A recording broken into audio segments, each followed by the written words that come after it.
Vocês estão ouvindo, pessoal? Sim.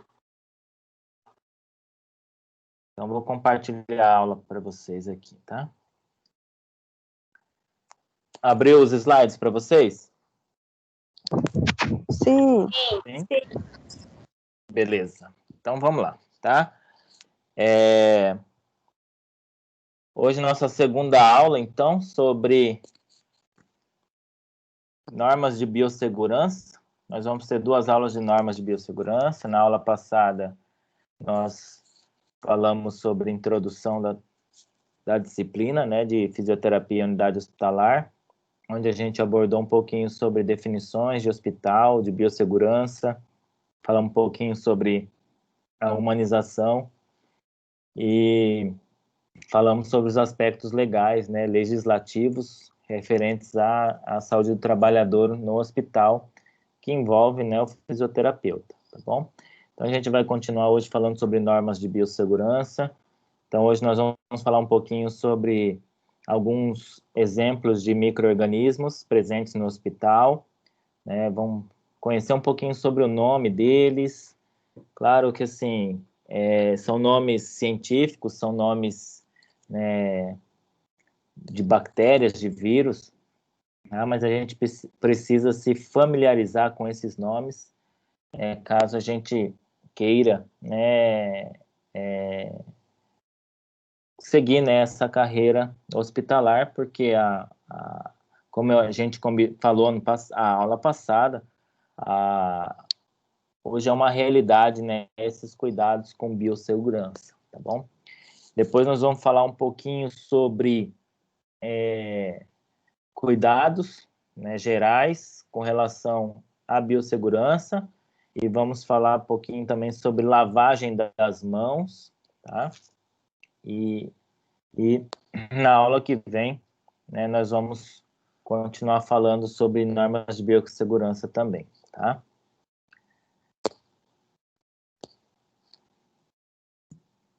Então, quando a gente fala de micro-organismos, né, patogênicos, tá? Eles podem ser, né, eles podem atingir, né, ao corpo humano, agredir o corpo humano de forma primária ou de forma secundária, tá? Então, dessa forma, eles são classificados em patógenos primários e patógenos secundários, tá? Patógenos primários, que são aqueles que, independentemente da condição de saúde, ele é capaz de gerar doenças, tá? O exemplo hoje atual, podemos falar que o coronavírus, o SARS-CoV-2, tá? Ele é um patógeno primário, que independente da condição da pessoa, estando saudável ou não, ou já predisponente por alguma doença que afete o sistema imunológico, a pessoa pode pegar Covid, né? A pessoa pode pegar a doença, tá? Então, ela é chamada de patógeno primário. Também, assim, né, o vírus do HIV, né, o vírus, outros vírus, bactérias, tá? Só vou colocar você no mudo, tá, Vanessa? Porque tá dando interferência, tá bom? Então, esses patógenos, bactérias, por exemplo, como os meningococos, que causam meningite também, tá? São considerados patógenos primários, tá? Então, independente da condição da saúde da pessoa, se ela tiver com pleno gozo de saúde, tá? Ou seja, super saudável, ou com alguma deficiência do sistema imunológico, em contato com esse micro-organismo, ele é capaz de causar, né, doenças, tá bom? Já os patógenos secundários, eles são capazes de gerar doenças quando há um desequilíbrio, entre o agente e o hospedeiro, tá? Ou seja, quando há alguma condição favorável para a disseminação deste né, micro-organismo. Muito comum em infecções hospitalares. Tá? Então, a pessoa está internada no hospital e devido à fragilidade do sistema imunológico, devido geralmente a condição que levou a pessoa à internação, então esses micro-organismos patógenos secundários encontram maior facilidade de desenvolver, né, a infecção. Tá? São considerados patógenos oportunistas, né? Eles aproveitam uma fragilidade do sistema imunológico para desenvolver a sua infecção, tá? Então, essa é uma classificação que a gente utiliza, né, em termos de micro-organismos causadores de doenças dentro do hospital, tá? Outra classificação não tão utilizada pelo fisioterapeuta, mas que a gente precisa conhecer, é a coloração de Gram, né? Porque ela diferencia, tá, bactérias Gram positivas de bactérias Gram negativas. Qual a finalidade principal disso? Para o fisioterapeuta, não há uma grande importância em saber se a bactéria é Gram positiva, Gram negativa. O importante a importância está geralmente na escolha do antibiótico, né, na medicação que vai combater essa bactéria. E determinados antibióticos, eles são mais eficazes para determinado grupo, Gram negativo ou Gram positivo. Então, a importância maior de saber a coloração é para o médico, né, intensivista, para o infectologista, para aquele médico que está prescrevendo a antibiótico terapia, tá? Mas a gente vai dividir, né, os micro-organismos que nós vamos tratar hoje aqui nessa classificação, tá? De Gram positivo e Gram negativo, tá? Então, nós podemos ter grupos de bactérias Gram positivas e Gram negativas. Dentre as bactérias Gram positivas, destacam-se os estafilococcus, tá? E aí nós temos duas subespécies aí importantes, que é o Staphylococcus aureus, tá? E o Staphylococcus epidermidis, tá? Nome científico, então eles são escritos, né, em itálico, tá?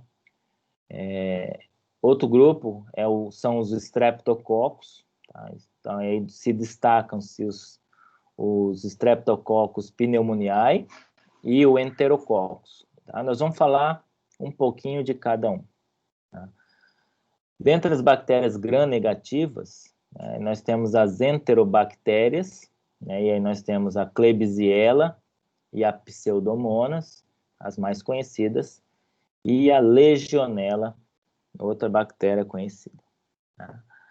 Como que elas diferenciam-se em gram-positivas e gram-negativas? Quando elas são coradas, tá, para a microscopia, as gram-positivas coram-se em roxo, tá?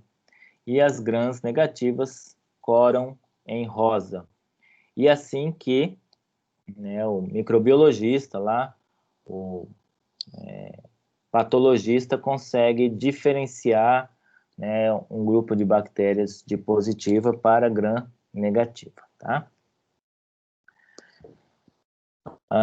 Vamos falar um pouquinho sobre os Staphylococcus aureus, tá? Eles são muito conhecidos, são mais causadores de infecções comunitárias, mas podem também, comunitárias eu falo assim, que são adquiridas na comunidade ou na sociedade, né, popularmente, na rua, tá? Mas também podem estar associadas a infecções, né, de assistência hospitalar, assistência à saúde, ou seja, né, podem ser transmitidas por contaminação hospitalar, tá? A forma de transmissão dessa bactéria é por meio do contato, tá? E lembra a aula passada nós estávamos falando de disseminação, né, do profissional ser um vetor de transmissão entre um paciente colonizado, ou seja, com bactérias, né, e um paciente, né, suscetível, ou seja, um paciente livre da infecção. Tá? Então, dentro do ambiente hospitalar, essa contaminação, então, com o Staphylococcus aureus se dá por contato. De que forma?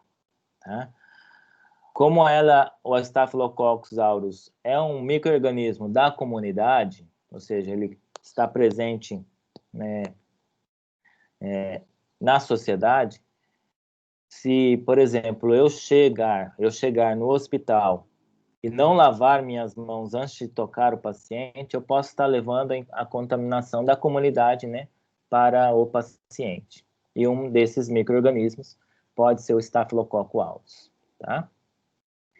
Ele não é um dos mais agressivos em termos de infecção, tá? Porém, ele já apresenta uma resistência, principalmente a antibióticos à base de penicilina.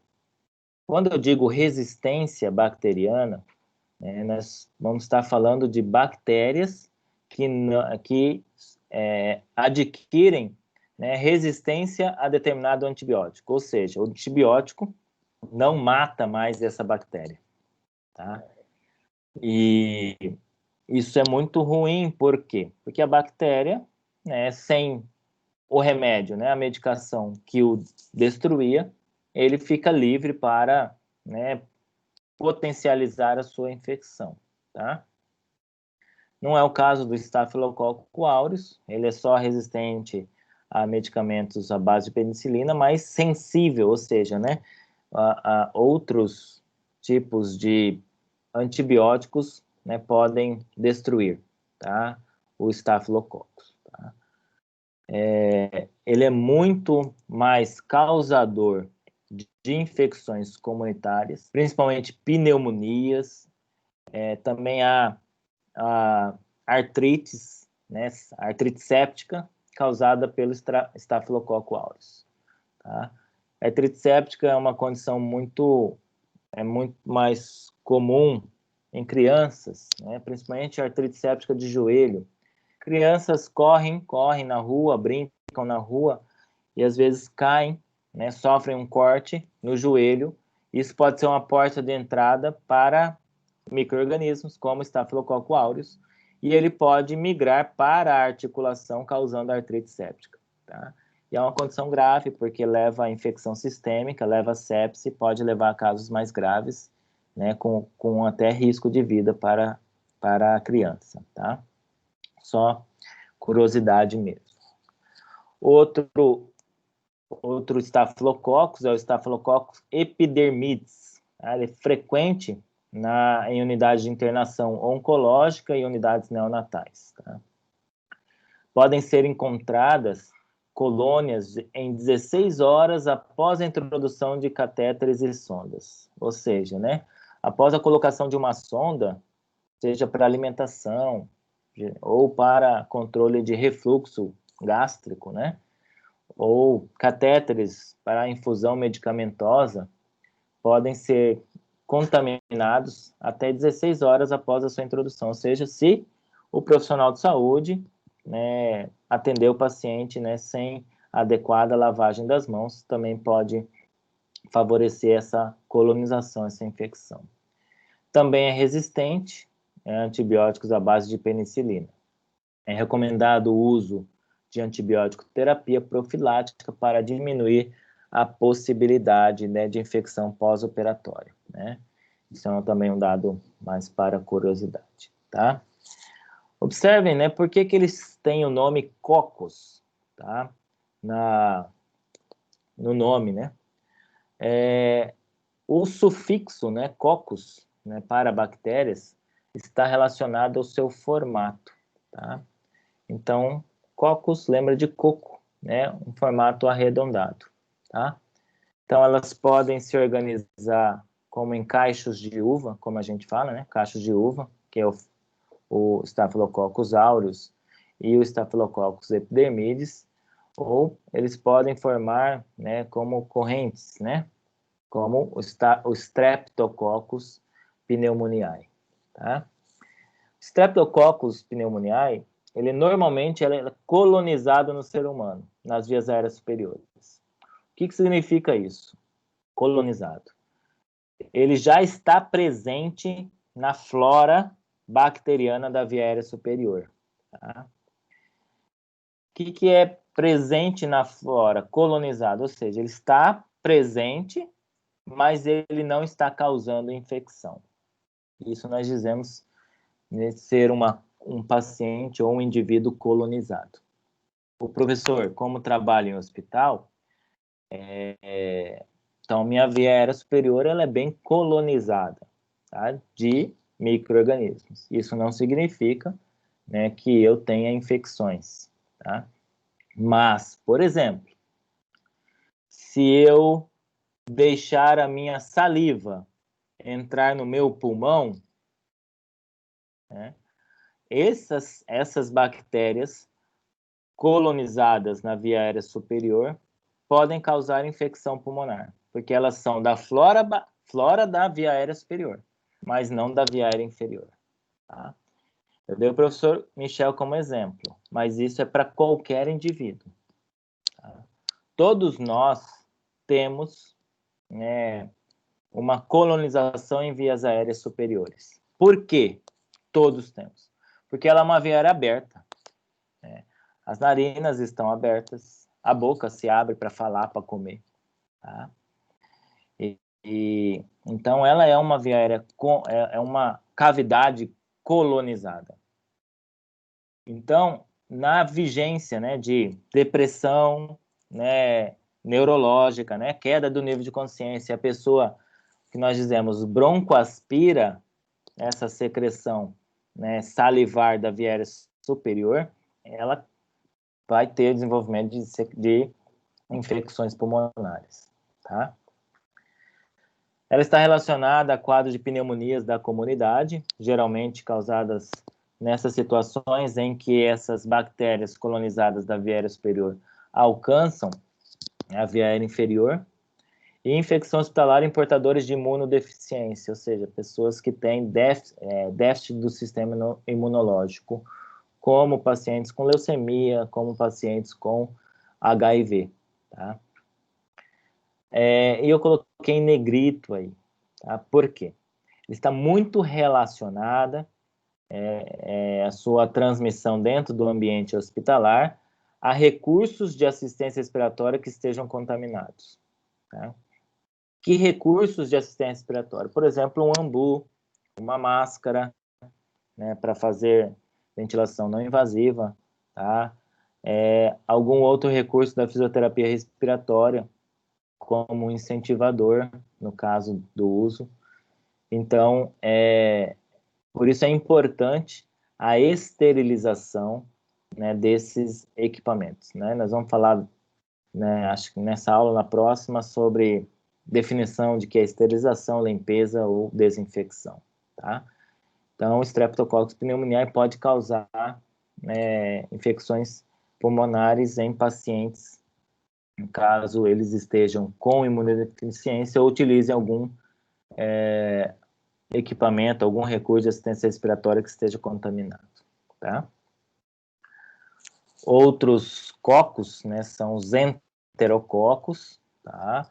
Eles são encontrados no trato gastrointestinal e podem colonizar as mãos do profissional de saúde, principalmente profissionais da enfermagem, que são responsáveis pela higiene, né, do paciente dentro das unidades hospitalares, tá?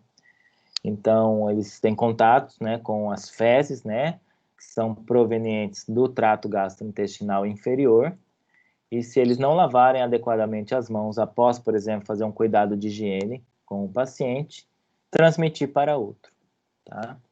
Então, é fundamental a lavagem das mãos, tá? E essa lavagem das mãos deve ser realizada com substâncias antissépticas, ou seja, para que se destruam os micro-organismos, né, os enterococos, por exemplo, e a limpeza de superfícies, tá? Porque o enterococcus também pode ficar na superfície ali, tá? Isso para garantir a segurança do paciente contra infecções cruzadas. Tá? Outro microorganismo, agora um gram, né, positivo, é a Klebsiella. Tá? Ela é muito famosa, né? No próximo slide nós vamos entender por que ela é famosa dentro dos hospitais. Tá? Primeiro, o fisioterapeuta tem que conhecê-la, porque ela coloniza frequentemente as vias aéreas do paciente, também a pele, tá? Mas ela é muito comum nas vias aéreas. É responsável por quadros de pneumonias e meningites, comumente associado a epidemias que levam a grande mortalidade hospitalar, tá? Como assim, professor? Uma epidemia de Klebsiella, tá? Um paciente com Klebsiella dentro do hospital, se não houver esses cuidados de biossegurança, ele pode contaminar vários pacientes, né, do hospital, tá? E por que levar, né, a grande mortalidade hospitalar? Porque ela é uma bactéria, né, que cria facilmente resistência, tá? E aí nós podemos ter, né, as chamadas bactérias multiresistentes, tá? Bactérias com multiresistência. O que significa isso? Bactérias que são resistentes a vários grupos de antibióticos ou a todos os grupos de antibióticos. Aqueles antibióticos mais potentes que existem dentro do hospital, essa bactéria cria resistência. E aí, né, ela causa, né, uma grande mortalidade hospitalar, né, devido a essa infecção, né, generalizada. Tá? A mais conhecida bactéria MR, né, bactéria multiresistente, é a chamada KPC. Tá? O nome deriva-se, né, de Klebsiella pneumoniae, produtora de carbapenemase. Tá? KPC. K de Klebsiella, P de produtora, C de carbapenemase. Tá? Chamada de superbactéria, então, porque, né, como a própria imagem nos mostra, não há medicamentos que a destruam, tá? O que é carbapenemase? Tá? Ela produz uma beta-lactamase, tá? Denominada carbapenemase. O que é isso? É uma proteção, tá? Uma barreira para, né, os antibióticos. Então, ela tem a propriedade de inibir a ação dos antibióticos carbapenêmicos, por isso, né, que leva esse nome carbapenemase, tá? Esses antibióticos carbapenêmicos são os antibióticos mais avançados, vamos dizer assim, que nós temos na atualidade, tá? Exemplos, o imipenem, o meropenem e o ertapenem. Isso dificulta ou reduz as opções terapêuticas disponíveis e isso predispõe o paciente a essa infecção hospitalar. E geralmente é grave, né? Então, esse paciente, o médico oferece a maior cobertura de antibióticos para ele possível, tá? E na tentativa de fazer uma ação bacteriostática, né? Não bactericida. E aí dois termos também que são muito utilizados no hospital. Né? Bactericida, né? O sufixo sida, né? Se a gente lembrar de homicida, né? O sida significa morte. Tá? Então, bactericida, morte da bactéria. Um antibiótico bactericida, ele mata a bactéria, tá? Destrói. Agora nós temos um grupo, né, de medicamentos antibióticos que são bacteriostáticos. Eles, né, estático, né, bacteriostático, estático de parar, né, parado. O que é estático? Né? Parado. Então, o que é um antibiótico bacteriostático? É aquele que inibe a ação da bactéria, mas não a destrói. Ou seja, ela meio que paralisa a ação infecciosa da bactéria. Tá? E essa é a chance que nós temos com essa multibactéria aí. tá? Essa superbactéria, né? Realizar ações bacterostáticas, tá? Então, esse paciente ele é colonizado, ou seja, ele vai ter, né, a bactéria na sua flora, porém, né, ela pode não estar causando infecção. Essa é a nossa possibilidade terapêutica, tá? E aí, só falando um pouquinho mais sobre essa multiresistência, nós vamos ver placas indicativas de pacientes com essa bactéria multiresistente, tá? E quando a gente enxerga essa placa dentro do hospital, isso significa que a gente deve redobrar os cuidados de biossegurança, tá? Ou seja, né, o maior cuidado na lavagem das mãos, o maior cuidado em atender esse paciente, o maior cuidado em termos de EPIs para atender esse paciente, tá? Para que a gente não seja um transmissor dessa bactéria para outros pacientes, tá bom? Outra bactéria muito conhecida, Pseudomonas, tá?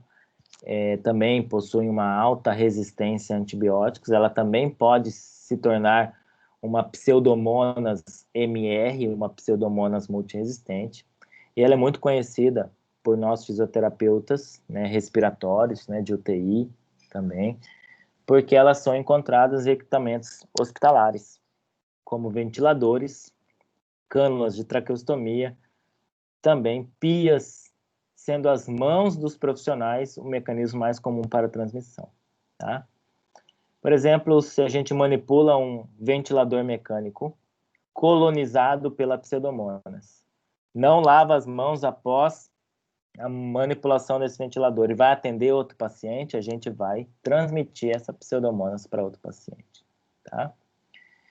E assim, há no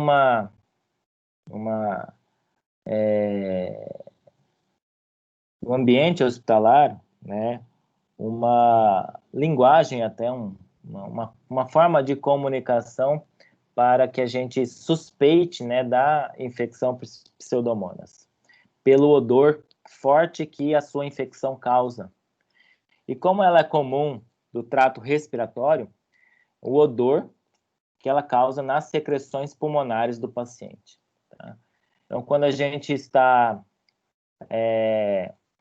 atuando com um paciente, né, hipersecretivo, e ao tossir, a expelir, né, expectorar, ao aspirar em um paciente, né, e a gente observa esse odor forte, né, a gente já suspeita da infecção por Pseudomonas, tá? Então, a gente avisa o médico, ó, doutora, esse paciente apresenta uma secreção com odor bem fétido, odor bem forte, e né, pode ser até Pseudomonas, né? Quando a gente fala isso para o médico, né, ele já sabe disso, né? Que o que a gente está querendo dizer, que é a suspeita dessa infecção por Pseudomonas, tá? E aí, geralmente, é colhida uma amostra dessa secreção, né, levada ao laboratório para identificação, né, se há ou não a infecção por Pseudomonas, tá? E, por fim, né, terminando essa sequência de bactérias, né, que é para a gente conhecer, nós temos a Legionella, né, uma bactéria que é transmitida principalmente por gotículas que se alojam e multiplicam-se na região dos macrófagos alveolares. Causa febre e pneumonia, também comum no ambiente hospitalar, tá?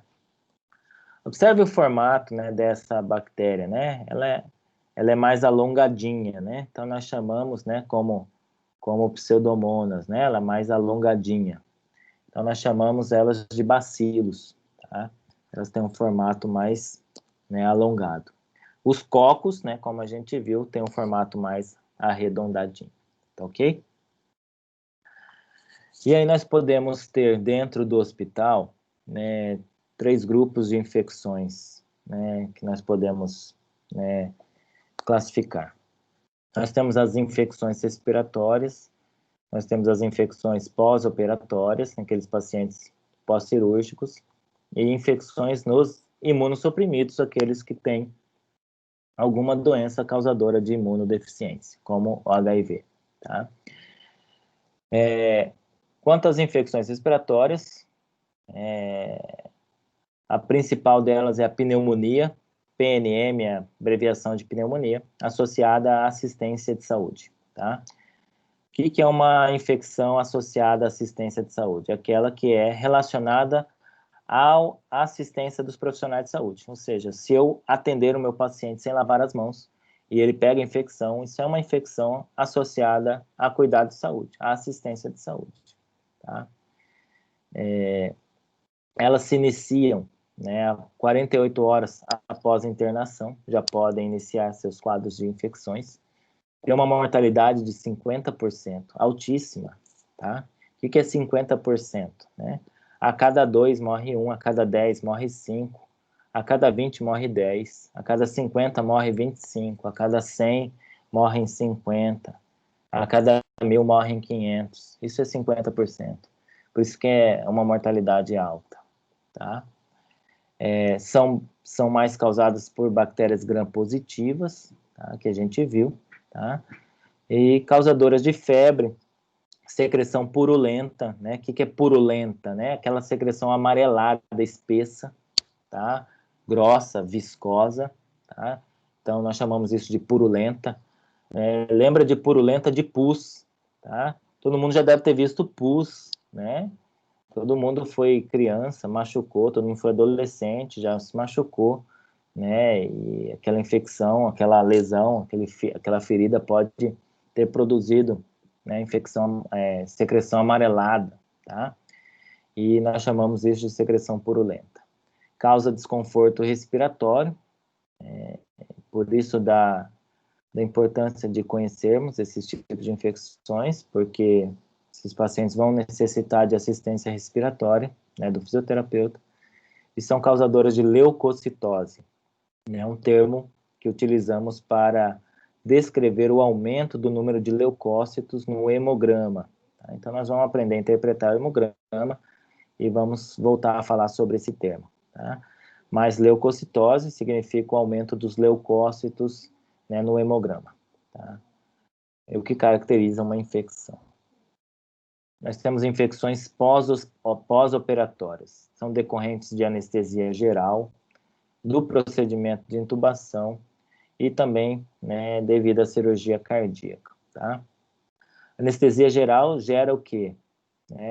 Gera uma diminuição da proteção das vias aéreas, né? A pessoa, né, apaga e ela pode, né, se não houver cuidados com relação à via aérea superior, né, durante, por exemplo, a intubação, ocorrer broncoaspiração.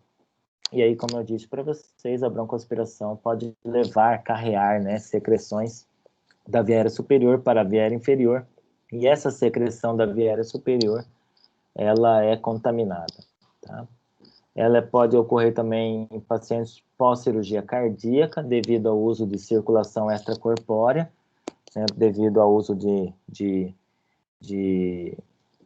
canos, né, mangueiras que não são próprias do corpo humano, e esse contato do sangue com essas mangueiras, né, essas canulações, levam a um processo inflamatório, né, que pode também se tornar uma infecção. A esternotomia, que é a via, né, de abertura cirúrgica, né, o tipo de incisão cirúrgica para a realização dessa cirurgia, também pode ser fonte de infecção. A mediastinite, devido à exposição do mediastino durante a cirurgia, e a osteomielite do osso externo, né, pois, né, há uma abertura do osso externo para a realização dessa cirurgia e pode ocorrer infecção desse osso, tá, causando osteomielite. E as infecções dos imunossuprimidos são as infecções oportunistas. Elas aproveitam, então, de uma situação de déficit da defesa, né, do nosso corpo, né, uma deficiência do sistema imunológico, para ocasionar uma infecção. Isso é comum em pacientes transplantados, pois, né, para se evitar uma rejeição do órgão transplantado, esses pacientes são submetidos a uma imunossupressão, ou seja, né, vamos deprimir o sistema imunológico para que ele, não responda de forma mais acentuada sobre o órgão transplantado, porque o órgão veio de outro corpo, tá? Então, essas infecções podem ocorrer. Pacientes soropositivos, né, HIV, né, pacientes em quimioterapia e pacientes com desnutrição grave também são exemplos de pacientes imunossuprimidos, tá? Então, existem uma série de orientações que nós vamos falar um pouquinho agora, tá? Isso, novamente, né, vai ser falado lá no estágio, mas como se trata de uma aula de biossegurança, é importante que a gente comente, tá? Então, primeira orientação é a educação continuada dos profissionais que prestam assistência hospitalar. Não adianta nada, né, sabermos na teoria se não for colocado na prática, tá? Então, por exemplo, lavagem das mãos. Não adianta nada o profissional saber que ele tem que lavar a mão antes e após qualquer contato com o paciente, se ele não o pratica, tá? E como se treina, né, esses profissionais a fazer isso, né? Como se cria o hábito? Através de educação continuada. O próprio nome já fala. Ela é continuada, ela não para, tá?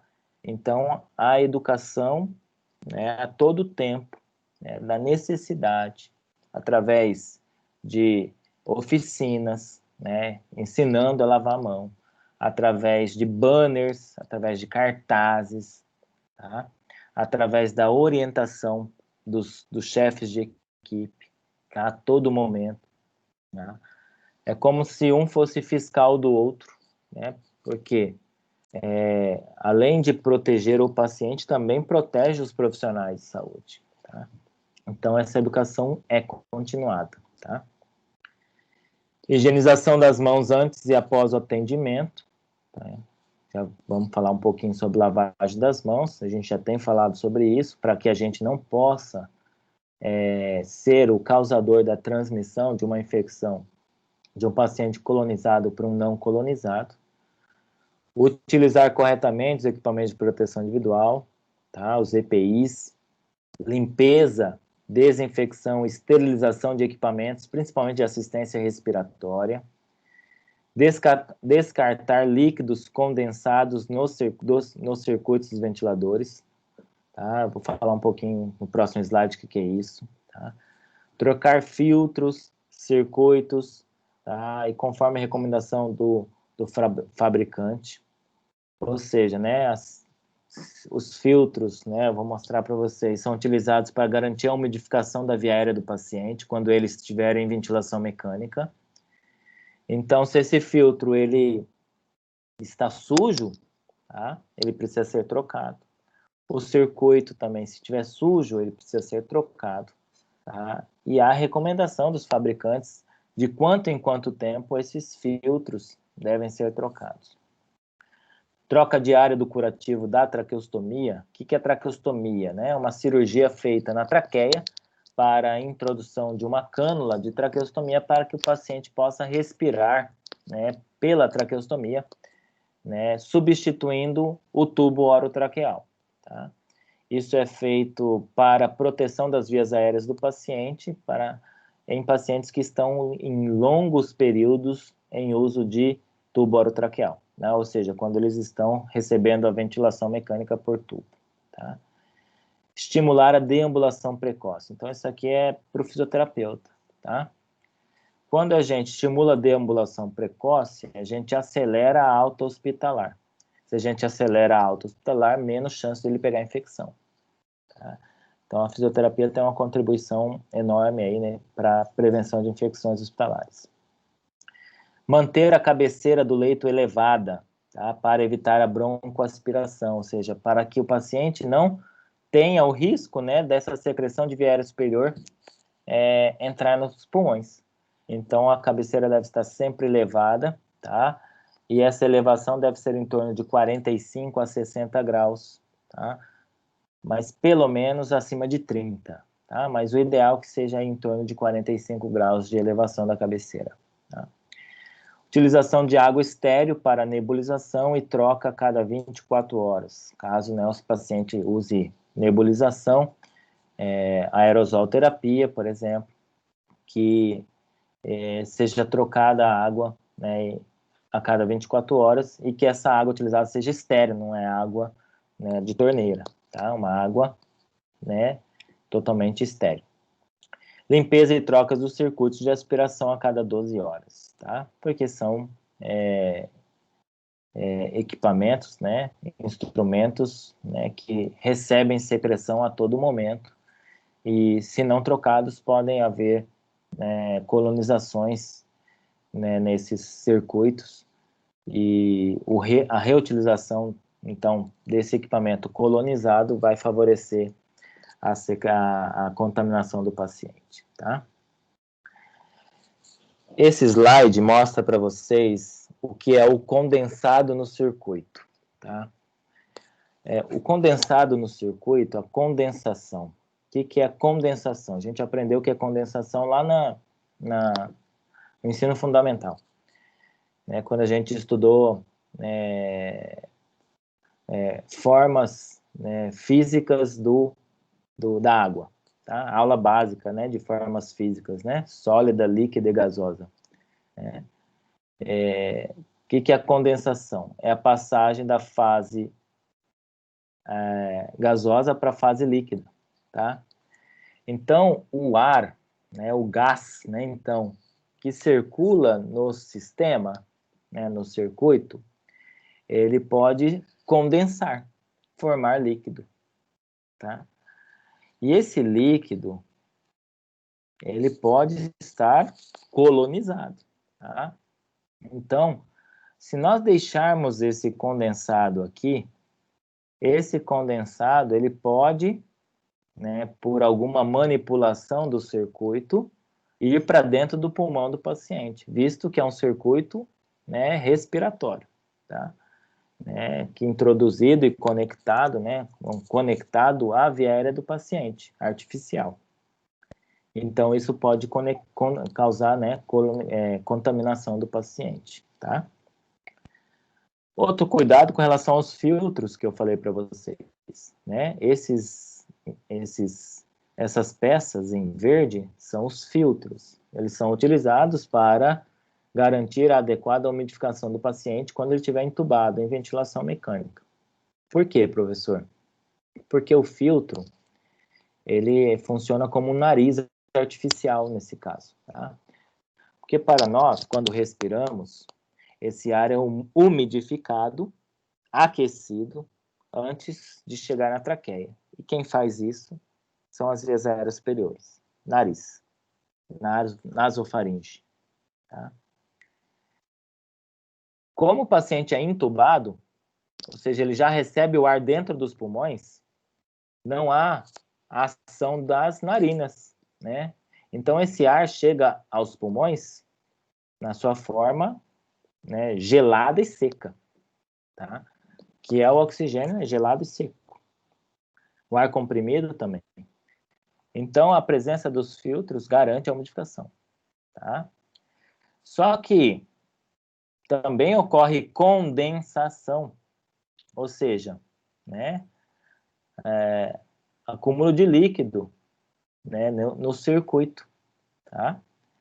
Então, se nós deixarmos, né, essa estrutura que conecta o filtro à via aérea do paciente, tá, deitada dessa forma que é errada, ela vai acumular condensado.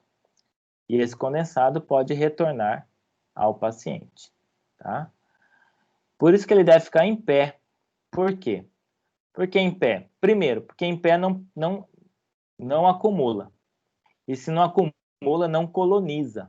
Se não coloniza, é próprio do paciente, tá? Então, a umidificação ela é garantida ao paciente, tá? Sem o risco, né, de colonização de condensados e contaminação, né, do paciente, tá? Então, vocês devem observar, né, quando forem, por exemplo, num hospital, que o circuito ele é posicionado dessa forma, com filtros sempre para cima, né? Ou seja, mais elevado que a via aérea do paciente, tá? Que a gente diz na posição verticalizada, tá? Como eu disse para vocês, a elevação da cabeceira, pelo menos a 45 graus, não, mas no mínimo 30, tá? Para garantir menores riscos de broncoaspiração, tá bom? Então, enquanto fisioterapeuta, a gente cobra muito da equipe, né, manter a cabeceira elevada. Mas, além de cobrar, nós também devemos executar essa ação, tá? Toda vez que a gente for, né, assistir um paciente, tá? E aqui eu trouxe para vocês algo bem interessante e muito atual, que é o Programa Nacional de Segurança do Paciente, tá? Todos os hospitais seguem esse programa, tá? Então, podem observar pelo banner da campanha. Isso é previsto pelo Ministério da Saúde, pela Anvisa, né? E para aplicação em todo o Sistema Único de Saúde, tá? Englobando aí o Sistema Único de Saúde, tanto o campo privado quanto, né, a parte, né, pública, tá? Existe um mês dedicado ao cuidado, né, e a maior, né, vamos dizer assim, valorização desta campanha, que é o mês de abril, tá? E esse programa, ele é instituído pelo Ministério da Saúde pela portaria 529 de 1º de abril de 2013, tá bom? Então, institui a PNSP, Programa Nacional de Segurança do Paciente, tá? A segurança do paciente tem seis normas, tá? Então, para que a gente mantenha a segurança do paciente. E quando a gente diz segurança, é segurança, né, desde o ponto de vista da humanização, quanto a questão de proteção física mesmo, tá bom? Garantindo a segurança do paciente na assistência geral à saúde. Eu vou dar alguns exemplos para vocês entenderem, tá? Primeiro ponto, identificação correta do paciente. Por que isso é o primeiro ponto? Tá até em vermelho, tá? Porque a identificação correta do paciente garante que o profissional de saúde atenda o paciente certo. Mas daí, professor, como assim atender o paciente certo? Como você atende um paciente que você não sabe que está atendendo? Acontece, muitas vezes, da identificação, né, trocada. João Paulo da Silva, João Pedro da Silva. São nomes diferentes, tá? Pode haver confusão no momento da identificação de um rótulo de soro, por exemplo, da identificação de um raio-x, por exemplo, tá? E aí, o que acontece se houver a identificação de um rótulo de soro diferente? Os pacientes recebem a medicação trocada, tá? O soro trocado. E às vezes o soro para um pode ser bom e o soro para outro pode causar alguma reação adversa, tá? Imagina um raio-x trocado. O fisioterapeuta pode atender um paciente de acordo com a imagem radiológica e um paciente errado, tá? Então, a identificação correta do paciente garante a segurança do paciente. Então, primeiro tópico aí, vamos dizer, da segurança do paciente. Segundo, tá? Melhorar a comunicação entre profissionais de saúde. Profissional de saúde que não se comunica com a equipe, né, vai ter dificuldades, né, de realizar um atendimento multiprofissional, tá? Então, se você não, né, tem o hábito, né, de fazer, né, se comunicar, né, com a sua equipe, né, vai ficar mais difícil uma assistência mais completa para esse paciente, tá? Como que a gente minimiza isso hoje? a gente faz os chamados rounds. O que é um round? É uma visita multidisciplinar ou multiprofissional, tá? Então, na UTI, né, por exemplo, de 10 leitos, no dia e na hora marcada da visita multiprofissional, fisioterapeuta, médico intensivista, enfermeiro, nutricionista, infectologista ou representante da CCIH, que nós falamos ontem, o farmacêutico, eles vão passar leito por leito, os 10, né? Leito por leito, discutindo o caso clínico do paciente. E aí eu, fisioterapeuta, quando, né, passada a palavra, eu vou dispor, né, da parte fisioterapêutica, né, da avaliação fisioterapêutica daquele paciente, tá? O que eu quero que todos saibam, né, sobre isso, tá? E é fundamental porque isso garante a assistência, né, na mesma linha de cuidado para todos. Porque às vezes o que acontece? Às vezes o fisioterapeuta está indo nesse caminho, o intensivista está indo para esse, tá? E isso não assegura, né, a assistência adequada para o paciente. Terceiro, melhorar a segurança na prescrição, no uso e na administração de medicamentos, tá? É o que envolve aquele exemplo do soro para vocês, tá? Tá somado, né? Eles não são distintos, tudo tá, né, interligado.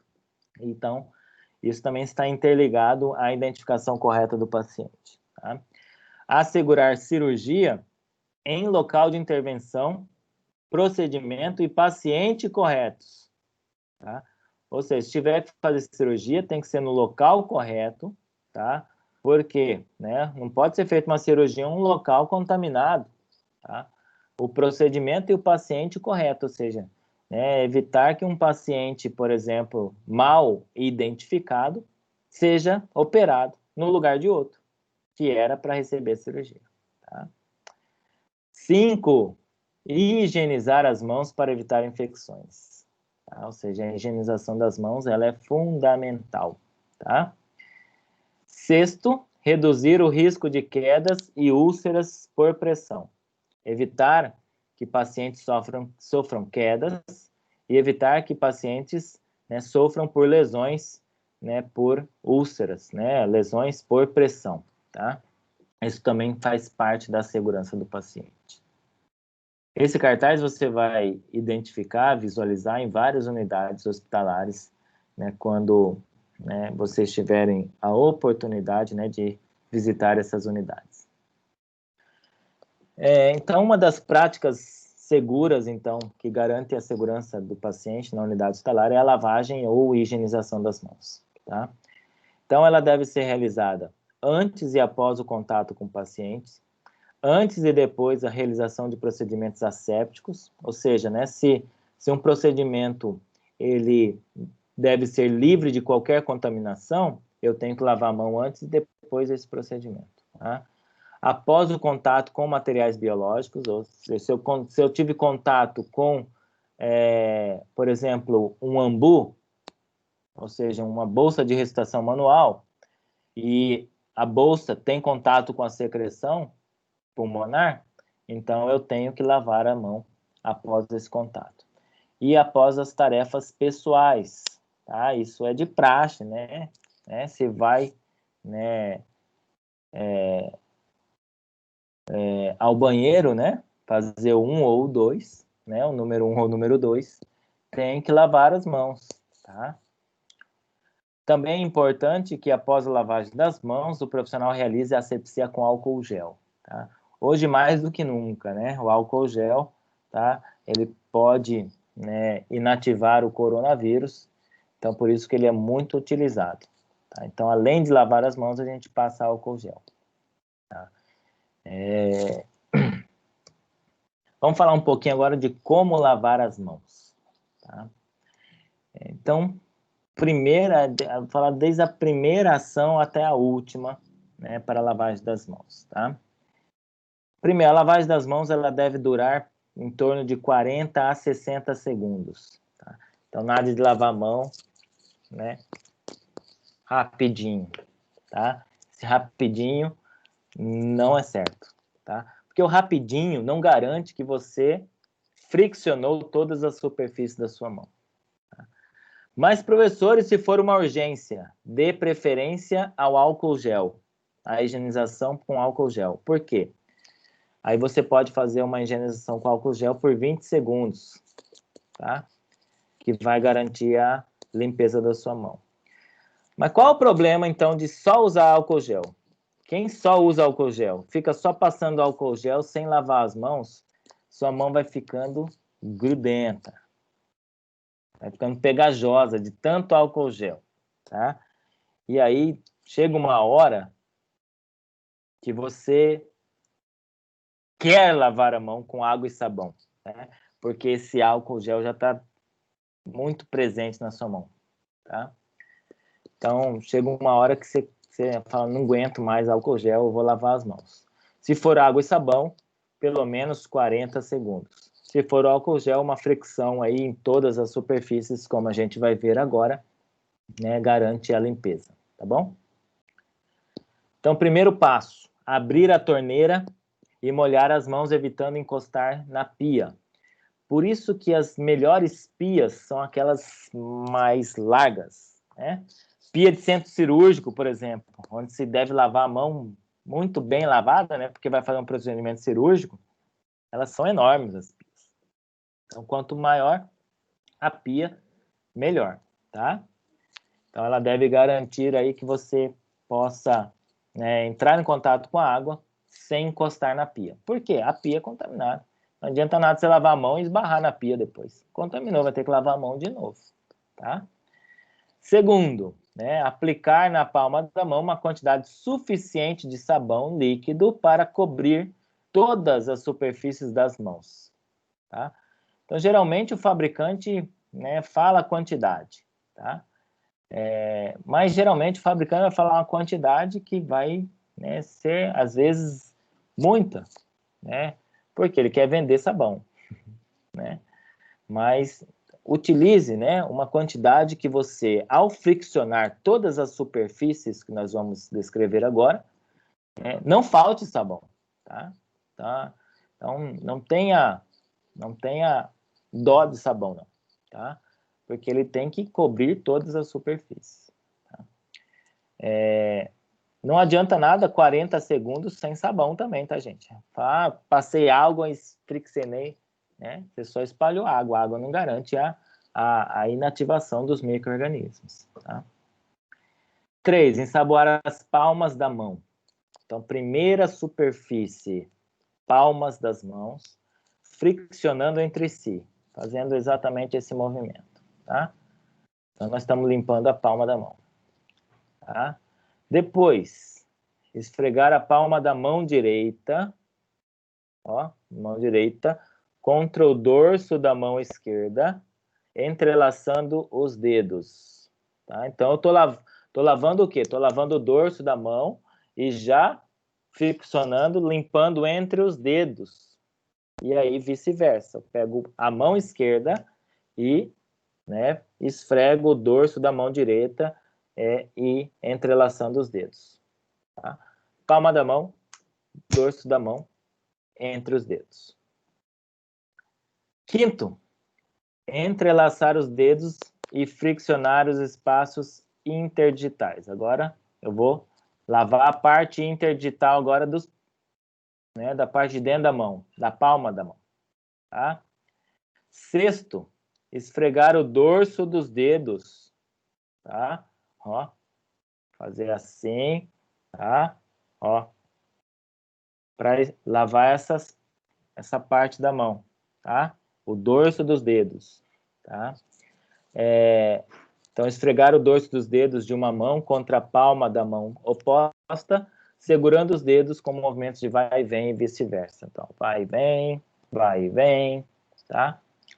Sétimo, esfregar o polegar esquerdo com auxílio da palma da mão direita, lavar o polegar, tá? E vice-versa, e a gente faz movimentos circulares. Oitavo, vamos lavar a ponta dos dedos. Flexionar as polpas digitais e as unhas da mão direita contra a palma da mão esquerda, tá? fechada em concha e vice-versa, tá? Faz movimento regular, faz movimento de vai e vem, tá? Tem que lavar a pontinha das mãos, dos dedos, quer dizer, tá? E as unhas, não adianta nada fazer tudo isso e não lavar as unhas, tá? E a unha é um local preferido para acúmulo de micro-organismos. Por isso que a unha não pode estar comprida, tá, gente? Tá? Quanto mais comprida, mais superfície para o micro-organismo, né, se fixar, tá bom? 9.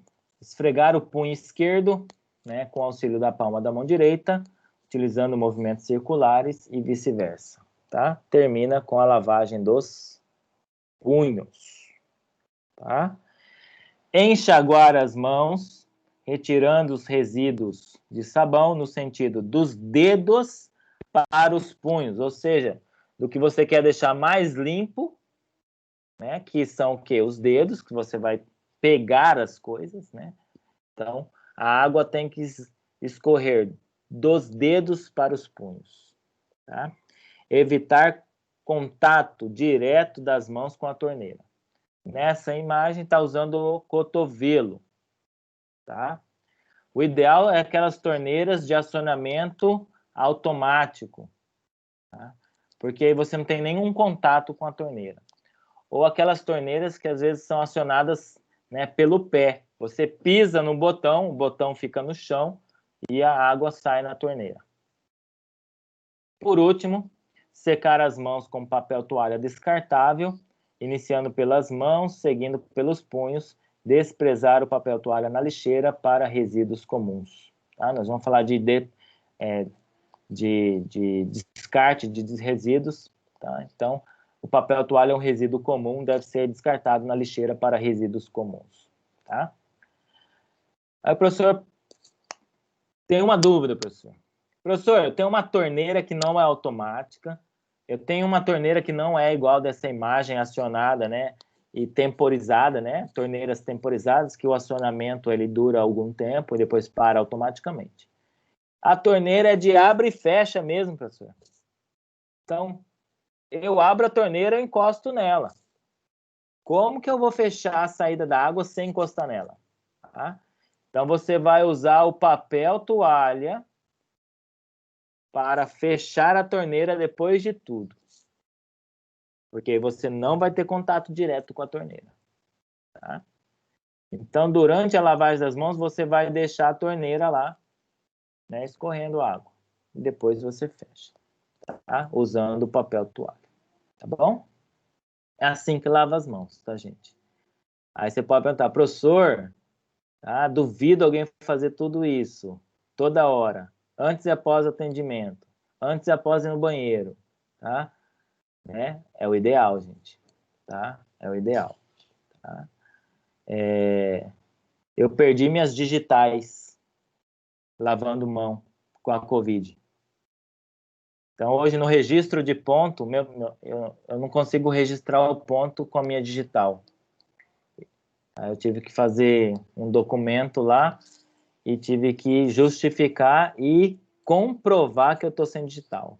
E estou sem digital. Tá? E de tanto lavar a mão. Tá? Tanto usar álcool gel, principalmente. Tá? Então, são complicações relacionadas a isso. Mas é o que a gente deve fazer, primeiro, para a proteção nossa. E aí nós estamos vendo para a segurança do paciente, tá? E, consequentemente, também da sua equipe, tá bom? Outra prática segura com relação à assistência em saúde é a prevenção do risco de quedas, tá? E aí envolve muito a nossa atuação, porque a gente tira o paciente do leito, né? Tira o paciente do leito para fazer exercício, para andar, para caminhar, deambular, né? Então, antes de retirar o paciente do leito, colocar ele numa poltrona, por exemplo, ou sair para deambular com ele, né? Andar com ele, fazer exercícios, teste de caminhada, né? Algum tipo de exercício fisioterapêutico com o paciente fora do leito, é importante avaliar o risco intrínseco e extrínseco de queda. que é um risco intrínseco? Tá? Isso é relacionado ao paciente. Paciente com história de queda já, ou seja, um paciente que já tem história de déficit de equilíbrio, tá? Então você já avalia que ele é um paciente de risco, então você não vai bobear com ele, tá? Então você já vai precavido, tá? Que ele pode cair, tá? Então você tem que avaliar isso. A idade, quanto maior a idade, maior o risco de queda. A gente já viu isso em saúde do idoso, né? A gente já viu isso em outras disciplinas. Quem não viu, vai ver ainda, tá? Que com a idade há um processo, né, de envelhecimento dos sistemas corporais, incluindo o sistema nervoso, central e periférico, e, consequentemente, há um déficit de propriocepção, há um déficit de equilíbrio, há um déficit de função vestibular, déficit de força, déficit de propriocepção. Esse paciente pode, né, ter maior risco de queda com a idade, tá? E, às vezes, ele usa medicações que podem afetar, né, as condições de equilíbrio, tá?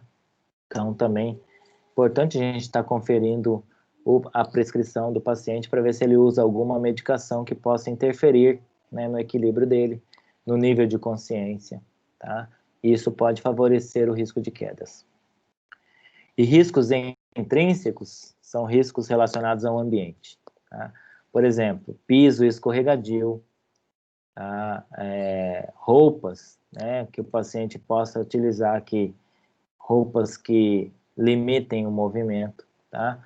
Então, não é o paciente, a roupa é do paciente, mas não, a roupa é o ambiente que ele está usando, tá? Sapatos inadequados, tá? E obstáculos, né? Escadas, degrau, né? Meio fio, às vezes, né? Alguma elevação que possa, né, favorecer o risco para quedas, tá? Esses são fatores extrínsecos, tá bom? E aí existem algumas intervenções, né, que a gente pode, né, utilizar para prevenir o risco desse paciente cair, tá? Então, placas indicativas de piso escorregadio, tá? Então, são muito utilizados pelos profissionais da limpeza para identificarem um ambiente que foi limpo, né, recém-higienizado, que possa ainda favorecer algum risco, né, de escorregões, tá? Então, isso deve estar identificado por placas, né, aquelas plaquinhas, né, identificadoras disso, tá? Pulseiras identificadoras de risco, por exemplo, né, nós temos uma pulseira identificadora de risco de queda, que é da cor amarela. Então, eu já abordo um paciente, ele está com a pulseirinha amarela, você já sabe que ele apresenta risco de queda, tá? Então, você já vai tomar mais cuidado, tá? Manter as grades das camas, né? Aqui no caso um berço, mas isso também inclui pacientes adultos, manter a grade sempre elevada, tá? Para que o paciente não possa rolar e cair. Identificação de medicamentos, por exemplo, esse aqui é um diurético, e ele pode afetar o nível de consciência, e a identificação de medicamentos que alteram e favorecem o risco de quedas. Cintos de segurança, por exemplo, nessa cadeira, ou, né, no leito, né, para evitar que o paciente caia, sentado ou até deitado na cama, tá?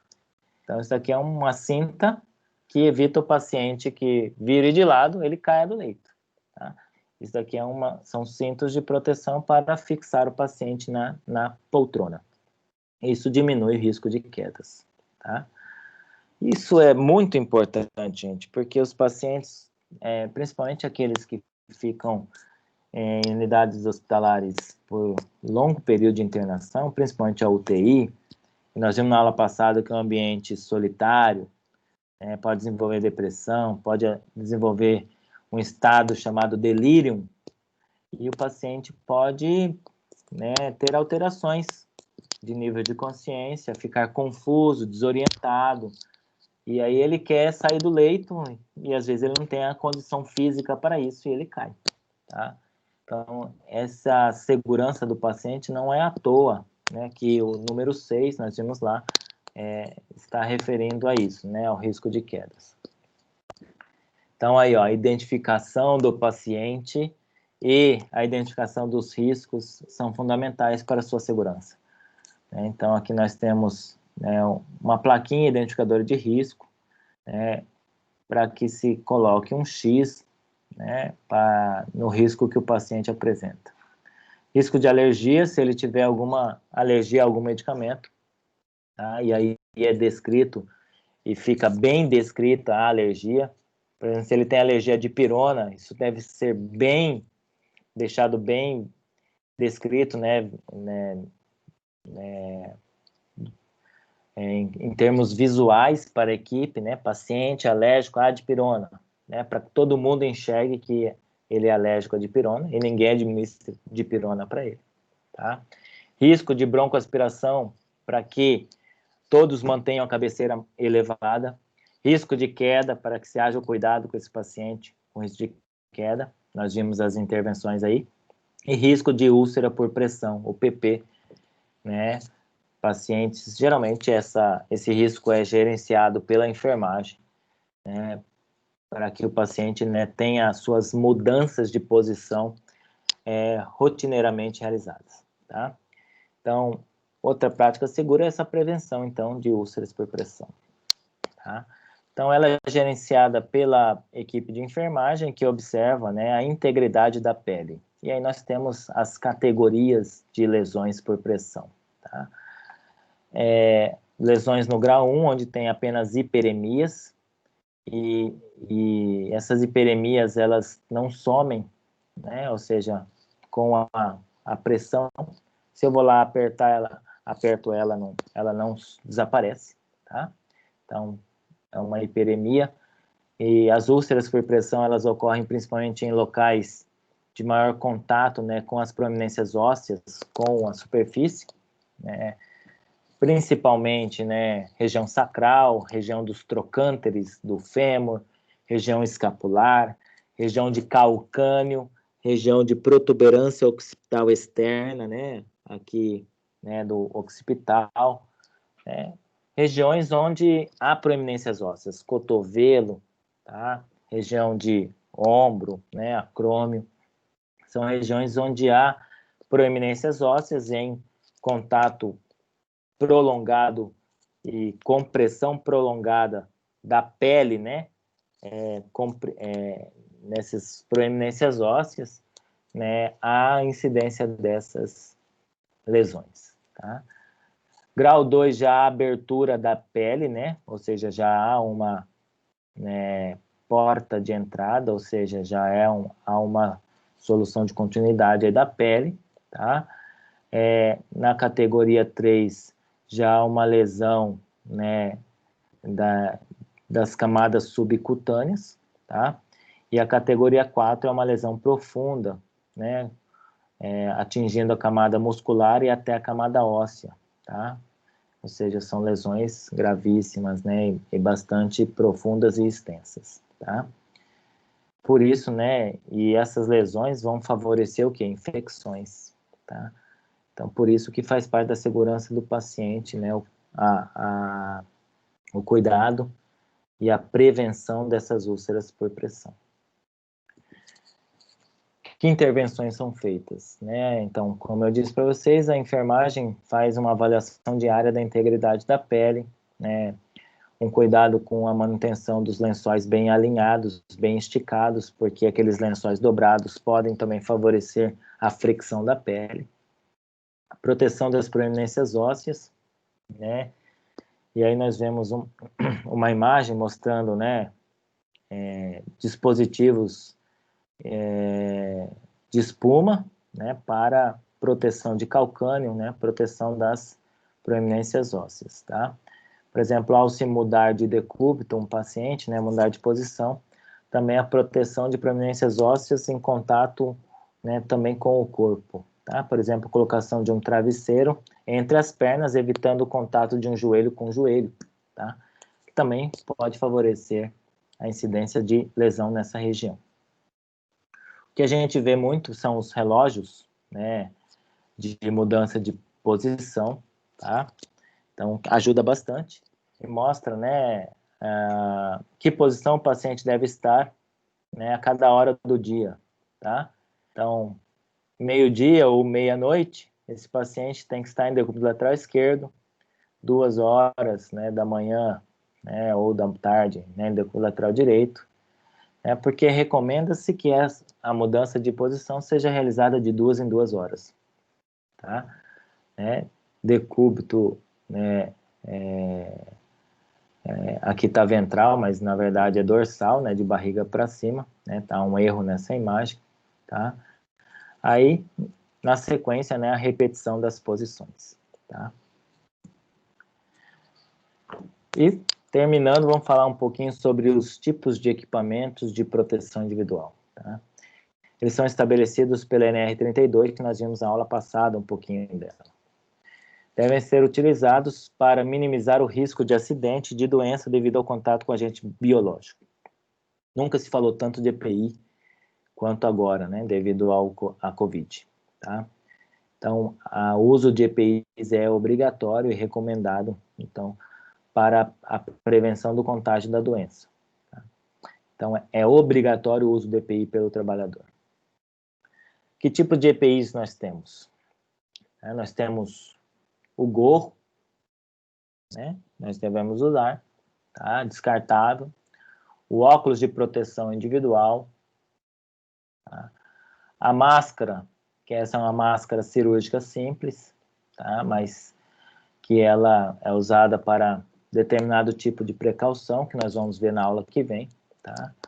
As luvas, que existem luvas de procedimento e também existem luvas estéreis para procedimentos estéreis, e o jaleco, ou o capote, ou o avental também, né, dito hoje, né, para proteção das outras partes do corpo, tá? Então, esses EPIs, eles são obrigatórios, o uso para atendimento ao paciente, tá? Pacientes que ofereçam risco de transmissão por contato, né, pacientes com colonização por bactérias multiresistentes, por exemplo, e para, né, por exemplo, pacientes com COVID. Só que os pacientes com a COVID-19, a gente vai acrescentar ainda, né, ou substituir 2 EPIs aí, tá? Hoje, além dos óculos de proteção individual, nós utilizamos a Face Shield, né? O que é Face Shield? Face de face e Shield de escudo ou protetor. Então, protetor facial, tá? Então, nós vamos usar, além do óculos, um protetor facial na frente, tá? Para evitar ainda mais a disseminação de gotículas para a nossa face, tá? Porque observem aí que a testa dela não está protegida, né? Tem uma área da bochecha aqui que não está protegida, né? A parte do pescoço não está protegida e a das orelhas também. E a Face Shield protege, por exemplo, né, se vier gotículas, que são que é a forma de transmissão, né, da COVID, por exemplo, evita o contato dessas gotículas, né, nessas superfícies corporais, tá? Então, por isso, é obrigatório o uso da Face Shield, principalmente para procedimentos que gerem aerosol, ou seja, o fisioterapeuta tem que usar, tá? E outro EPI que é recomendado é o tipo de máscara, né, N95 ou PFF2. O que é isso, professor? Tá? Que tipo de máscara é essa? É uma máscara que filtra a 95 até 95% dos micro-organismos, tá? Então, ele possui uma filtragem, né, muito mais potente, né, que essa máscara simples ou uma máscara caseira, né, que a gente tem visto hoje, tá? Então, essa máscara é de uso obrigatório para pacientes que têm doenças transmissíveis por aerossol, tá? Covid, meningite bacteriana, H1N1, tá? São exemplos de doenças que deveremos usar esse tipo de máscara, tá bom? Além dos EPIs que nós conhecemos aí, é necessário e também estipulado pela NR32 que todos os profissionais de saúde estejam vacinados, tá? Então, eu já até recomendo a vocês que dêem uma olhada no cartão de vacina de vocês e observem como estão essas vacinas aí, tá? Porque, né, para ser estagiário, e quando você é estagiário, se torna estagiário, você vai a campo, né? Você vai ao hospital, você vai à atenção básica, né? Você vai à unidade básica de saúde. E a Secretaria Municipal de Saúde não somos nós, professores nem supervisores, que cobram isso, né? Mas é a Secretaria Municipal de Saúde que cobra, né, um cartão de vacina do estagiário completo, tá? Baseado na NR32, tá? De forma que você, não tendo o cartão de vacina completo, você é impedido, não por nós, mas pela Secretaria Municipal de Saúde, de estagiar nesses locais, tá? Então, por isso que a gente já avisa de antemão. Por quê? Porque há um calendário vacinal. Você não pode tomar todas as vacinas de uma vez. Por exemplo, a hepatite B aí. Hepatite B são 3 doses, tá? E há um intervalo de uma dose para outra. Então, se você deixar para vacinar no dia que você começa o estágio, fala assim, não, semana que vem começa o estágio, eu vou lá hoje e tomo as 3 doses. Você não vai tomar, não vão aplicar, você não vai encontrar um técnico, né, que vá vacinar você, né, dessa forma, tá? Então, por isso que já olhem o cartão de vacina de vocês, né, o professor pode ajudar, tira foto, manda para o professor para ver, professor, o meu cartão tá assim, o que eu preciso fazer, tá? Então, vou falar um pouquinho aqui, mas por exemplo, a hepatite B são 3 doses, são 3 doses, tá? Então, tem que ter 3 carimbinhos lá de hepatite B. A influenza, tá? A influenza é o vírus da gripe, tá? Então, o estagiário, ele consegue vacinar, tá? Por quê? Porque ele comprova a atuação, tá? Então, essa influenza, ela não é tão, assim, restritiva de atuação de estágio, tá? Mas como a gente vai a campo, por exemplo, no hospital, é importante que a gente tenha essa vacina no cartão, tá? E a influenza, o profissional de saúde, ela vacina todo ano. Por quê? Existem vários cepas, né, grupos, né, de vírus da gripe. Então, os vírus da gripe, eles também sofrem mutação, eles se aperfeiçoam também. Então, a vacina também tem que estar, né, em atualização, tá? Para combater a gripe. Principalmente a influenza A, que é o vírus H1N1, tá? A tríplice viral, aquela que contra cachumba, sarampo e rubéola, tá? Então, geralmente essa a gente toma já quando criança. A dupla, né, tipo adulto, né, que é a DT, com D de difteria e T de tétano, tá? A antitetânica também são 3 doses, tá bom? Então, por isso que a gente tem que ver lá, tá? E, assim, outra coisa, né, para que a gente se programe, porque é uma vacina, né? Olha a agulha aí, né? E, vou falar para você, né? A hepatite B é doída, tá? Então, você vai ficar com o bracinho dolorido aí, né, 1 ou 2 dias. Então, se você, né, for lá e toma uma num braço, toma uma hepatite B num braço, toma uma antitetânica no outro braço, né? No outro dia você não tem braço para trabalhar, para fazer nada, tá bom? Então o professor tá falando que o professor já passou, tá bom? Tá? Então né, se organizem aí para regularizar o cartão de vacina de vocês. Aí temos a pneumocócica, temos a hepatite A, né, a meningocócica, né, contra a meningite, e a varicela contra a catapora. Dessas aí, o que eu garanto para vocês ser obrigatória para o estagiário, tá? Pelo menos a dupla, tipo adulto, as 3 doses de antitetânica e as 3 doses de hepatite B, e uma que faltou aqui, que é a BCG, tá? BCG é simples, você olha para o seu braço e vê se tem uma marquinha aí no seu braço, né? Parece, né, um buraquinho, tá? Essa é a vacina BCG, acho que todo mundo toma quando criança, tá?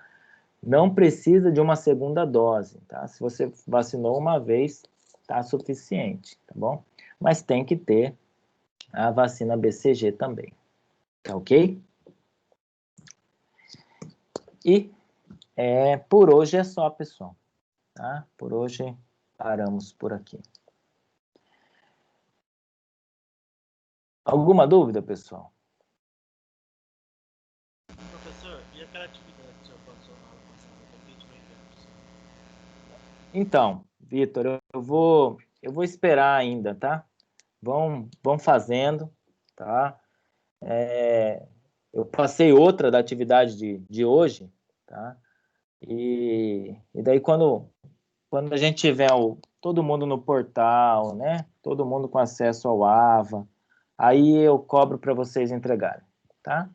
Façam, a gente, né, marca um dia também para a gente corrigir as 3 atividades, tá? Corrijo com vocês online aqui, mas por enquanto eu não vou cobrar o retorno não, sabe? Porque tem muitos alunos ainda se matriculando, tá?